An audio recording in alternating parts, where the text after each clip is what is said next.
Be a problem solver. देखो हमारी life में कई सारी प्रॉब्लम ऐसी होती हैं जिसे हमें डील करना ही नहीं आता। फॉर एग्जांपल अगर बात करें कि तुम लोग के साथ कभी ना कभी ऐसा ज़रूर हुआ होगा कि तुम्हारे साथ कोई ऐसी फैमिली में प्रॉब्लम हुई होगी एंड जिसमें तुम कंफ्यूज हो कि तुम्हारा रिएक्शन क्या होना चाहिए, तुम्हें कैसे बिहेव करना चाहिए। एंड उस टाइम पे तुम्हें बिल्कुल भी समझ नहीं आता कैसे क्या बिहेव करें, इसे ही हम लोग प्रॉब्लम कहते हैं। बट इस प्रॉब्लम को सॉल्व करने के भी काफ़ी सारे वे होते हैं, जैसे कि आज इस वीडियो में बताऊंगा तुम्हें। Asking question, this is a art. Question ask करना भी एक आर्ट है। अगर तुम्हारे पास कोई प्रॉब्लम है तुम उससे पूछो, अपने बड़े भाई बहन से पूछो या फिर किसी और से पूछो, बस उससे पूछो। बट अगर तुम्हें क्वेश्चन आस्क करना है तो उसके लिए एक टर्म होता है। जैसे कि मानो जैसे कि एक एग्जांपल देता हूँ।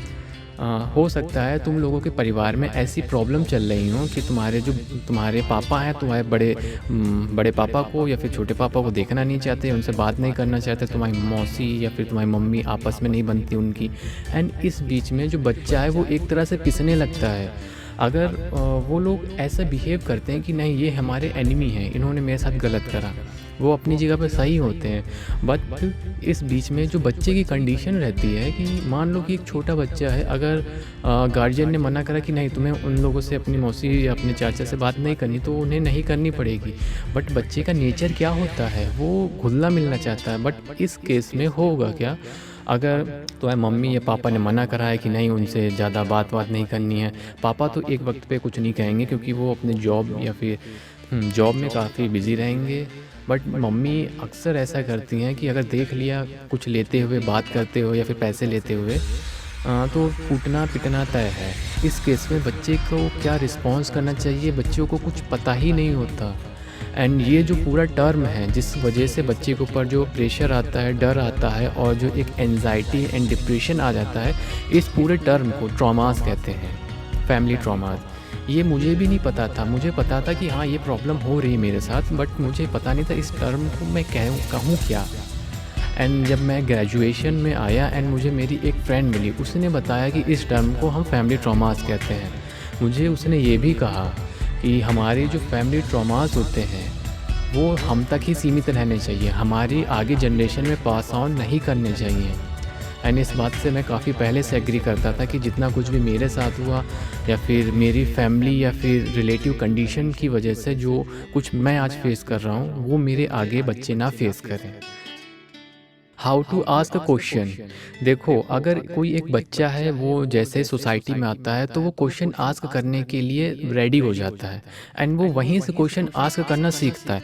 बट फैमिली ट्रॉमास में बच्चे पे इतनी ज़्यादा प्रेशर एंड डिप्रेशन या कह लो सैडनेस आ जाती है कि वो अलोनली फील करने लगता है। एंड ये जो अलोननेस जो होता है वो ऐसा चलता रहता है एंड जिस वजह से वो आस्किंग क्वेश्चन ही भूल जाता है कि क्वेश्चन कैसे आस्क करें। और ये काफ़ी ज़्यादा प्रॉब्लम करेगा अगर तुम अपने आगे की लाइफ में जाओगे।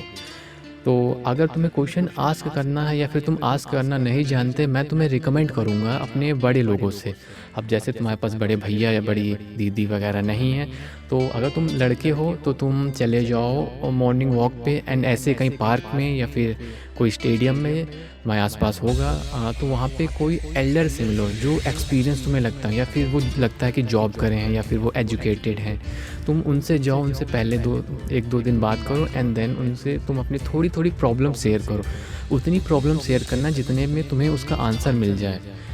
तुम्हें शुरुआत में ऐसा लगेगा कि वो नहीं समझ पाएंगे बट वो रियलाइज़ कर लेंगे जल्दी ही, क्योंकि वो बड़े हैं कि ये बच्चा कुछ कहना चाह रहा है बट इसकी प्रॉब्लम मैं समझ रहा हूँ एंड वो तुम्हें हो सकता है उसके आंसर भी दे दें। एंड लड़के ऐसा कर सकते हैं, मॉर्निंग जा सकते हैं, बट लड़कियों के केस में काफ़ी ज़्यादा रिस्ट्रिक्शन हो जाती हैं। काफ़ी लड़कियों के केस में ऐसा होता है। तो मैं जितनी भी लड़कियां हैं उन्हें मैं ये रिकमेंड करूँगा कि तुम लोग क्वारा पे जाओ, अपनी प्रॉब्लम सर्च करो। क्वारा एक वेबसाइट है, एक ऐप भी है एंड वहाँ पे सारी इन्फॉर्मेशन है, मतलब XYZ वहाँ पे जितनी भी प्रॉब्लम्स होती हैं, family traumas, love life, relationship, college, study, सारी कंटेंट वहाँ पे अवेलेबल है। अगर तुम्हें कोई भी प्रॉब्लम है तुम क्वोरा पे जाओ, आस्क करो। शुरुआत में तुम्हें लगेगा कि मैं आस्क नहीं कर पा रहा हूँ, बट तुम उसमें जैसे ही टाइप करोगे वो खुद ब खुद क्वेश्चन रिकमेंड करने लगेंगे एंड उसके आंसर भी तुम्हें मिल जाएंगे। Some people having a problem but having also more than 2 and 3 solution। देखो मैं ऐसा मानता हूँ, जो मैंने एक्सपीरियंस करा है, जो लोग अलोन रहते हैं, जो लोग अकेले रहते हैं, उनमें डीप थिंकिंग की प्रोसेस आ जाती है। एंड इस चीज़ को भी एग्री करो तुम लोग कि जो डीप थिंकर होते हैं वो ओवर थिंकर भी होंगे, बिकॉज वो खाली समय में अलग अलग सिनारियो रख के सोचेंगे, तभी वो इतनी ज़्यादा डीप में जा पाते हैं। एंड डीप थिंकिंग सही है, बट ओवर थिंकिंग ये गलत हो जाती है। ओवर थिंकिंग का ये मतलब है कि अगर तुम क्लास में बैठे हो, तुम जस्ट क्लास में फोकस ना करके थिंक करने लगे, यहाँ पे क्या अगर ऐसा होता तो क्या होता, अगर उस टाइम पे उसने ये ना कहा होता, अगर उस टाइम पे मैंने उसे बोल दिया होता, हाँ कर दिया होता तो क्या होता। ये ओवर थिंकिंग गलत है। अगर तुम अपने क्लास में हो तो तुम्हें अपने क्लास में ही प्रेजेंट रहना चाहिए, तुम्हारा पूरा फोकस टीचर पे होना चाहिए एंड उनके सवालों पे होना चाहिए, तो ये सही रहेगा। एंड देखो, अगर बात रही कि तुम्हारे पास अगर क्वेश्चन है एंड तुम्हें उसके आंसर भी पता है, तो मैं तुम्हें रिकमेंड करूँगा, तुम्हें खुद डिसाइड करना है किसे प्रायोरिटाइज करना है। मैं 2 ऑप्शन दे रहा हूँ। पहला, या तो किसी बड़े से जाके अपनी प्रॉब्लम शेयर कर दो, जो लगे कि हाँ ये प्रॉब्लम बता सकता है। ये तुम्हारे पापा हो सकते हैं, या फिर और कोई हो सकता है, या फिर तुम्हारे टीचर, प्रोफेसर, या फिर कोई भी ऐसा हो सकता है।